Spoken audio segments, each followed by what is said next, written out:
Vuori is a new perspective on performance apparel. Perfect if you are sick and tired of traditional old workout gear.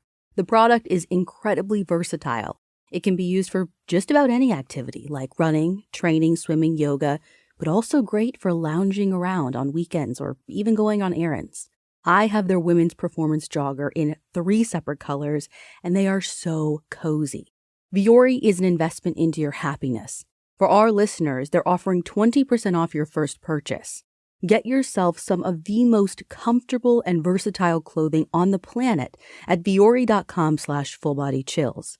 That's VUORI.com/fullbodychills. Not only will you receive 20% off your first purchase, but enjoy free shipping on any U.S. orders over $75, and you get free returns. Go to vuori.com/fullbodychills and discover the versatility of Vuori clothing. Being a human is exhausting, and that's for everyone. It doesn't matter who you are or what you have. Life takes its toll. So we can all better from the use of BetterHelp. BetterHelp is a customized online therapy that offers video, phone, and even live chat sessions with your therapist, so you don't have to see anyone on camera if you don't want to. It's much more affordable than in-person therapy, and you can start communicating with your therapist in under 48 hours. This podcast is sponsored by BetterHelp, and Full Body Chills listeners get 10% off their first month when you go to betterhelp.com/fullbodychills. That's BetterHelp.com/fullbodychills. This episode was produced with audio effects in full surround sound. For the best experience, we kindly recommend you listen with headphones. Hi, listeners. I'm Ashley Flowers, and I have a story I want to tell you. 3 stories told around a campfire and sure to give you full body chills.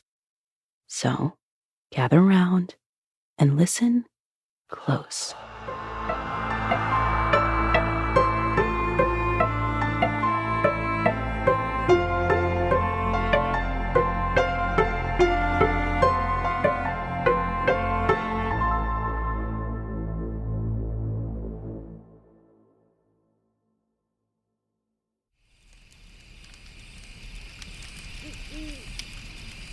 Deep in the forest, on a moonlit night, 4 friends were gathered around a fire. Careless Jake was passing time throwing rocks into the trees, while Matt, a short young man with a natural scowl, managed the flames with a stick. Olivia, or Olive, was curled up in a blanket with a hoodie pulled over her head, while wearily watching the sputtering blaze. Timid Maya was there too, pulling at one of her braids, when a distant howl swept over the trees. What was that? Maya stuttered. Just some wolves. Jake said, slinging another stone. They won't come near a fire. Nervously, Maya sank into her seat just as Matt was finishing. All right. The fire should be good. I'm bored. Someone should tell a campfire story. I could tell the one about the old guy who ate his neighbor. Oh, no, please. That one made me sick when I heard it on the news. Oh, I can start. This is a good one too, because this one's real. And I know it's real because it happened to my sister. Do you all remember the mall that closed down like 10, 15 years ago? Yeah, I remember. Hawkins Park Mall, right? Mm-hmm. So, I have an older sister. Their name's Abby, and they're about 7 years older than me. Anyway, she used to always tell me a bunch of scary stories. She was like really good at it too. Freakishly good. But, you know, they're just stories, so looking back on them, they never seemed that scary. But there was this one story. So my sister used to work at 878cce. You know, the one in the old mall. She worked as an assistant manager there for a few years up until the mall got closed down and she was relocated to another store. A lot of people say the mall closed because of bad business. Some big-name stores weren't getting the profit they wanted, so they packed up and left. Well, the more stores that left, the less people visited. And with less people, the stores that remained made less and less money. Over time, the place became like a ghost town. It got all run down and gross. Eventually, it got so bad that they shut the whole place down entirely. But that's not the real reason it closed down. The real reason is because Hawkins Park is haunted. Hold on. I used to go by Hawkins Park almost every day when I was a kid. The place was dirty, sure, but I never saw anything paranormal. One time, I was walking through Hawkins Park late at night and I saw a homeless woman cleaning a cat with their tongue. Ugh. Hold on, this is my story. Like I was saying, Hawkins Park is haunted. And I know it is because Abby, my sister, saw a ghost. Except she didn't realize it was a ghost at first. So, one day, Abby is heading into work like around 8 a.m. and she's crossing the parking lot to the front door of CC Lily's, which is on the outside of the mall. She's about to head into the store when she sees this guy to her right, all the way down where the mall kind of is at a corner. Now, this guy was off.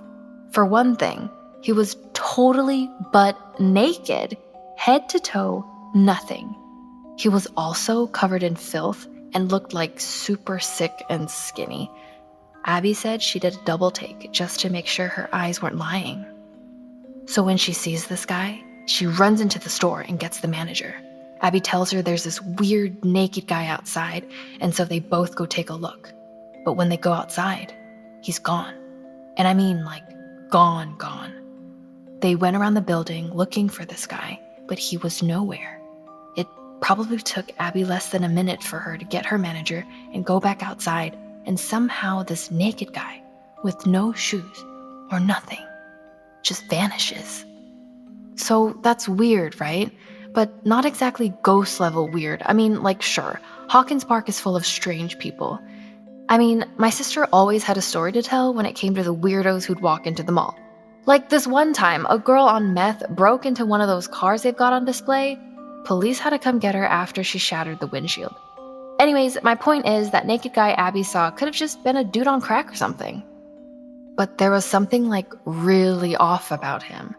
Like he was way too skinny, to the point where you could see the outline of his pelvis and ribs. So when my sister goes home, she does some research. She's like super into history and stuff, and what she found was unbelievable. Do you know why Hawkins Park is called Hawkins Park? Because it's right next to Hawkins Hill? Well, yeah, but do you know who it's named after? Like, we have all these memorials and stuff named after people, but half the time we don't even know who these people are. Hawkins Park is named after Colonel Howard Hawkins, a Confederate officer in the Civil War. Apparently, where Hawkins Park is now, there used to be a Civil War prison camp called Hawkins Point. There's not a lot of info on Hawkins Point or on Howard Hawkins himself, but from what my sister could find, neither of them were anything friendly. Apparently, Colonel Hawkins had a bad habit of mistreating his own men, but it was nothing compared to how he treated his prisoners. According to some written diaries and stuff, Union prisoners brought to Hawkins Point were forced to strip down out of their uniforms and then burn them in a fire. If they didn't obey, they were tortured, either by whipping or metal branding. Many prisoners weren't given new clothes, and everyone had to live and sleep outside with nothing more than a few dozen shabby tents. There was nowhere to go to the restroom, so a lot of times they just went wherever they could, meaning it was often around where they slept. Oh, that's horrible. I know, but that's not the worst of it. Apparently, Hawkins Point was built to hold a maximum of 500 prisoners, but by the end of the war, it had 2,000. Diseases spread like wildfire, and rations were so low that many starved to death. Eventually, it got so bad that some of the prisoners resorted to eating their own feces. Near the end of the war, Colonel Hawkins died from sickness. when the Union won, they tore down what remained of the camp. Afterwards, locals renamed the hill next to where the camp once stood after its former commander. In total, it's estimated that over 400 people died at Hawkins Point. So my sister was looking up all of this online, right? Well, there was a list of some of the prisoners who went through Hawkins Point. And by looking up a few of the names, she found some old-timey pictures. This one she found was for a guy named Elmer Burke. And when she looked at it, she lost her mind because it looked almost exactly like the naked guy. That's it? It looked almost like him? Come on, Olive. No offense to your sister, but I think the ghost she saw was just some homeless guy on drugs. Then how did he disappear so fast when Abby went to look for him? I don't know. Maybe he ran? Damn, a Civil War ghost. I wonder if that lady I saw licking a cat was from the Revolutionary War. Whatever. If you're such a critic, why don't you give a story then? Fine. Long ago, there once lived a lonely painter. How long ago and who? No one really knows. The story always changes with time. Some say they lived during the Great Depression. Others say it was around the Black Plague. No one can truly be sure because the paintings were all lost. But even if you had one, you wouldn't know because the artist never signed their work. The lonely painter, as you can guess from their name, was mostly a recluse. They had no family or friends, and they rarely left their home, except to retrieve more art supplies. Now, you might ask, what did the lonely painter actually paint? Well, anything and everything. You see, they possessed all the colors of the world. With blues and greens, they painted lush forests around curving lakes. With yellows and reds, they made ruby sunsets over quiet cities. Upon a canvas, the painter could capture whatever scene they imagined. But much like the real world, this one was empty, without people. So, the painter made them too. Dozens upon dozens of portraits lined the walls of the lonely painter's home. Each face was unique and crafted purely by the painter's imagination. Of course, the lonely painter grew attached to them all. The painter named and befriended them, assigned them quirks and hobbies, accents and personalities. The portraits were given everything a living human being had. Everything except, of course, life. For a while, the lonely painter was satisfied with their gallery of friends, but eventually, the framed faces became emotionless, and the long, one-sided conversations turned to a drag. The lonely painter longed for something more. They longed for something real. So, it was one gloomy day when the painter tested the laws of life. Now, at this point in the story, I would advise any listener who's squeamish or faint of heart to turn away. You see, as the painter went to work on 12 new portraits, 12, that would be company for each hour of the day, they did not take to any traditional medium. That is, the painter used more than paint to complete their work. True life is not made of canvas or oil, but of flesh and blood. And so, with a razor-sharp palette knife, the lonely painter peeled layers of flesh from their skin. They squeezed scores of blood from their veins. They cut themselves into pieces and fed each piece to a portrait, nurturing the characters to life. When it was all said and done, and the 12 portraits finished, the lonely painter was but a butchered scrap of their former self. They could barely stand, but basked in awe at their finished work. Astonishingly, the portraits stirred. The figures rolled their heads and stretched their limbs. In a zombie daze, they stumbled about their backdrop. The painter called in a weary voice to the addled spirits, and all at once, they turned their bleary eyes.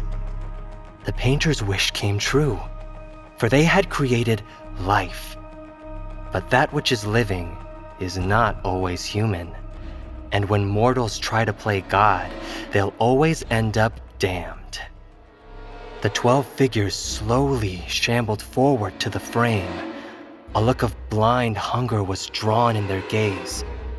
The painter inched backwards, but fell on weak legs as the creatures climbed out from their canvases. Clamoring in vain, the painter was surrounded, trapped. It was then that the portraits, born from the painter's own flesh and blood, partook in unholy sacrament. The creatures consumed every bit of the painter, leaving, like a painting to fire, no trace of the picture that was. When the screams subsided and the sinister deed was done, the 12 portraits climbed back into their paintings. They stirred, only slightly, before returning to a delicate slumber. It was some time after when looters and auctioneers learned of the abandoned house. With little investigation into the painter's disappearance, the entire gallery, including that cursed collection, was dispersed, traded, and stolen among private buyers and petty thieves. To this day, no one knows where those 12 paintings lie. So beware. That portrait you've seen hung on a wall, that one you vaguely remember but forget its name, you'd be wise to keep a closer watch, because it might be watching you. Really? You make fun of my story and that's what you come up with? It's so cheesy and fake. Please, at least it was better than Ghost Hobos. It was kind of short. A short story doesn't mean it's a bad one. I didn't say it was bad, just short. Well, since it was so short, does anyone else have a story to fill the time? Maya? I don't think I'm not that good at scary stories. Oh, come on. It would be better than anything Jake could come up with. Hey! All right. Well, I don't know if this one will count as a campfire story. It's more of a memory I have from when I was a girl. But here it goes. So I grew up in and out of the foster care system. I didn't meet my adoptive parents until I was 12. Before that, I was in between foster parents. Most of them were nice, but it was a lot like living with your teacher, if that makes sense. You know, they're adults, they're responsible for you, and they set all the rules that you have to follow. I don't remember if I really became close to any of them. I got along with them fine. Well, most of them. I was adopted. Once before, I mean. This was before I met my current parents. I wasn't with this family for long, though, and you'll see why. I was 10 at the time and pretty excited. I had been looking forward to adoption since I was, well, since I could remember. But I was also really, really nervous because all through my mind I wondered, what if they don't like me? Or what if they have a kid of their own and return me? Stuff like that. It's sad, but I was always worried about whether or not I was a good enough kid. But I don't know whether I wondered if they'd be good enough parents, you know? But I guess I wouldn't have known back then. Their names were Catherine and George Walker. Mrs. Walker looked 30, maybe 35, blonde hair, green eyes, and was as thin as a line. She looked nice, pretty, kind of motherly. Or at least I thought it was motherly. Mr. Walker, on the other hand, was in his 40s or 50s. It might be what you'd get if you made a living golem out of square bricks. He was more than a little rough around the edges, but he dressed neatly, if not pristine, and acted very serious. Like an adult should, I guess.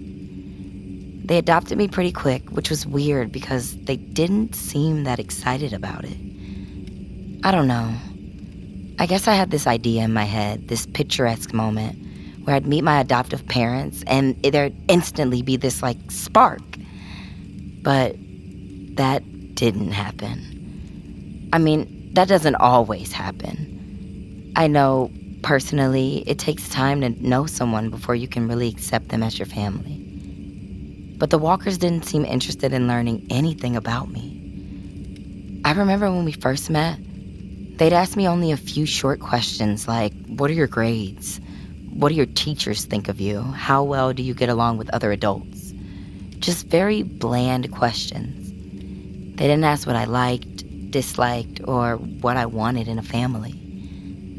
I guess that didn't matter, though, because the next day they signed my adoption papers.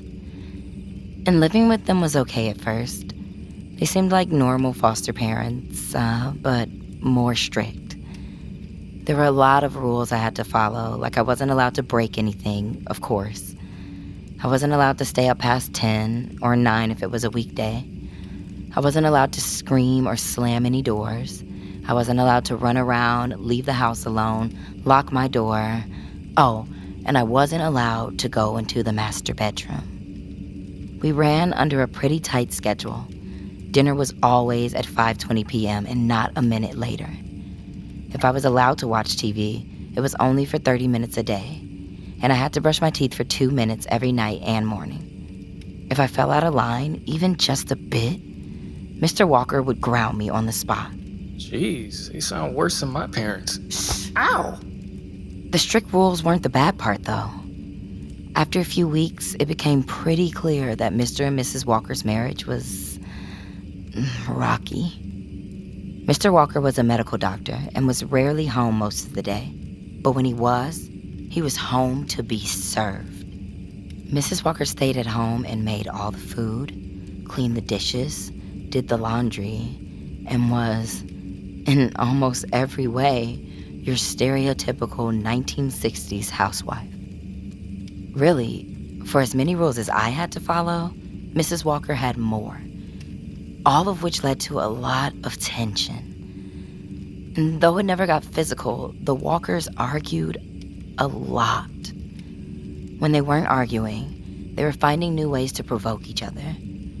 At least once a month, Mrs. Walker would disturb her husband's fine routine with some redecorating. Moving the furniture or painting a wall was enough to drive Mr. Walker mad.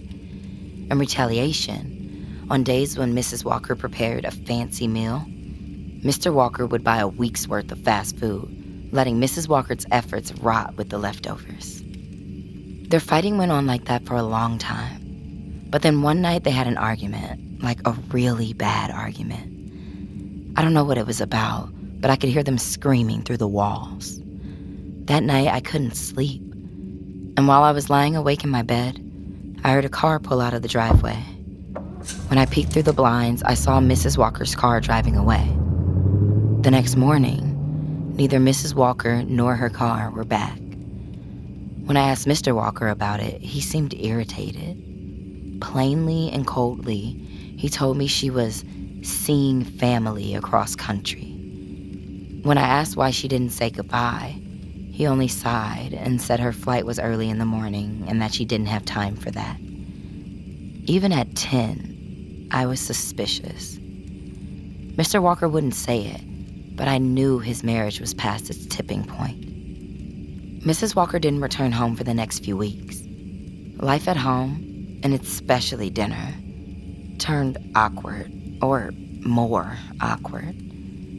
The light bickering that crossed between the Walkers was replaced with an uncomfortable silence. Also, with Mrs. Walker gone, I was mostly left in charge of all of the cleaning. And that was hard, especially because Mr. Walker expected everything to be clean. The carpet, the silverware, even the back of the fridge had to be spotless. It was way over the top.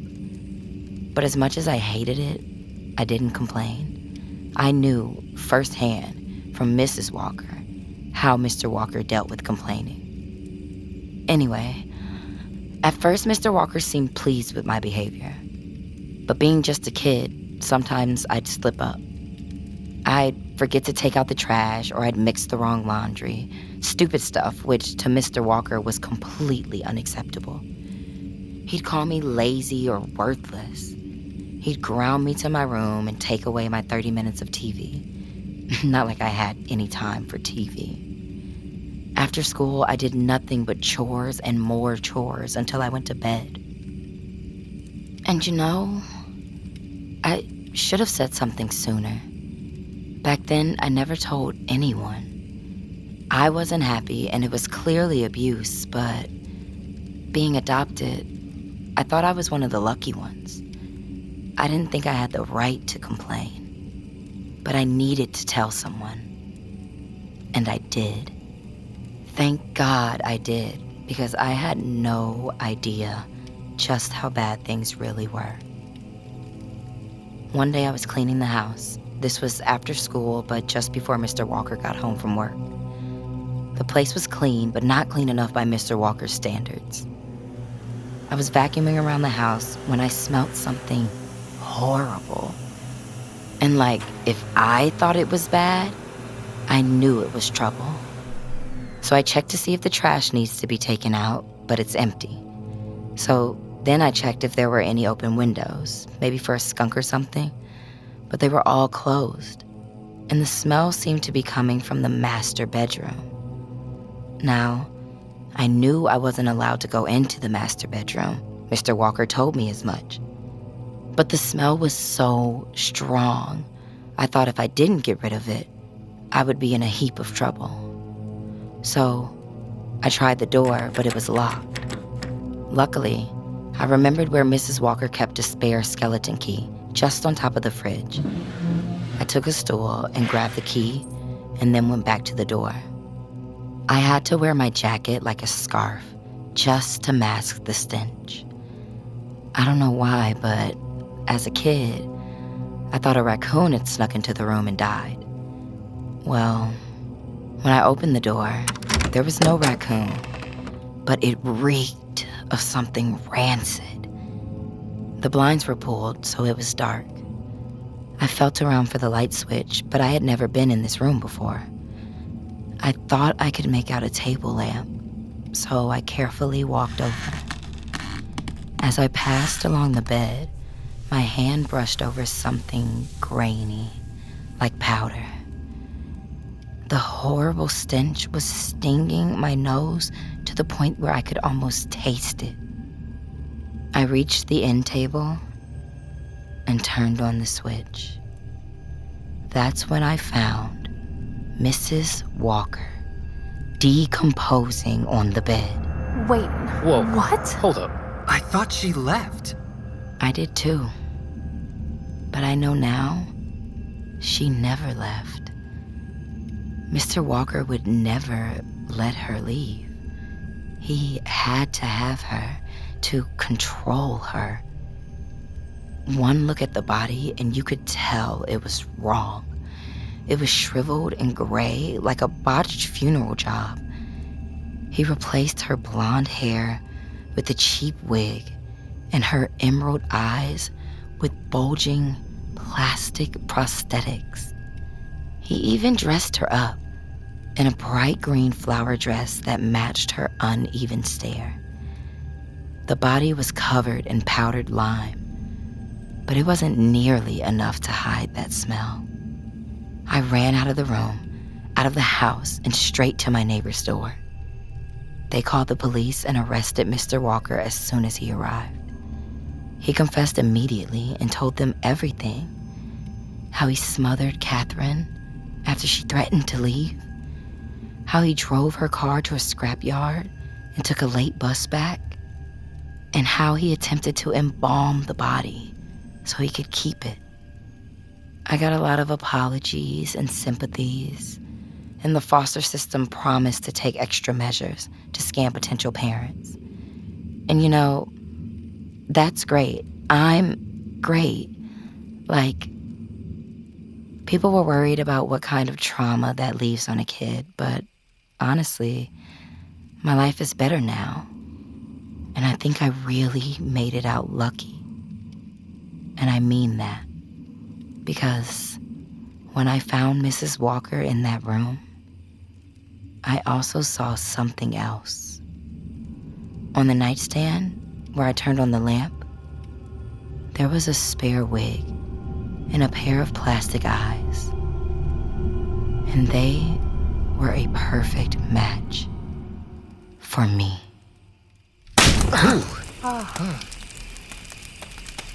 Wow. Okay. Well, you win for a spooky story. So, was all of that real? I may have exaggerated some parts. You were really scared, weren't you? Well, what? It almost sounded like a real story, man. I swear I wish I was recording you. Olive giggled as Jake continued to parody his friend's fear.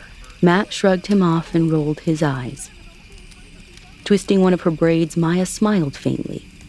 She thought of saying something and nearly did, but then changed her mind. Maya returned to the innocent banter, leaving the thought behind.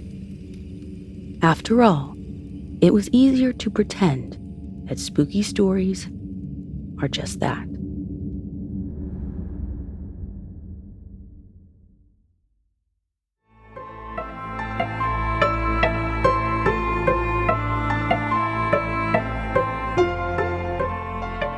This series was produced by Ashley Flowers and David Flowers.